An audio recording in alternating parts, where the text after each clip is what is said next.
আমি গতকাল সন্ধ্যে থেকে কমপক্ষে 10 বার ফোনে কথা বলেছি।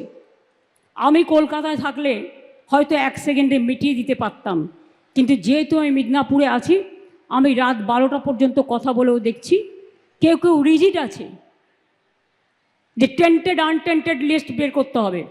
আরে আপনার কি যায় আসে? কেন অন্যদের কথায় পা দিচ্ছেন? টেন্টেড কি আনটেন্টেড কি আপনার দেখার তো প্রয়োজন নেই। ওটা দেখার জন্য রাজ্য সরকার আছে, কোর্ট আছে, আমরা এভিডেন্স নেব, আমরা কোর্টের কি বলা হয়েছে দেখব। এটা আপনার তো লিস্টের দরকার নেই। আপনি চাকরি করেন, আপনার চাকরিটা আছে কিনা দেখার দরকার, আপনি ঠিকমতো মাইনে পাচ্ছেন কিনা সেটা আপনার দেখার দরকার, অন্যটা আপনার দেখার দরকার নেই। ওটা আমাদের ওপরে ছেড়ে দিন। মনে রাখবেন, ইউপিতে 69,000 লোকের চাকরি গেছিল বিজেপি সরকার থাকাকালীন, কেউ ফিরে পায়নি। আমি তো আপনাদের বলছি আপনারা ফিরে পাবেন। আমরাই তো আপনাদের কোর্টে গিয়ে আপনাদের হয়ে ফাইট করে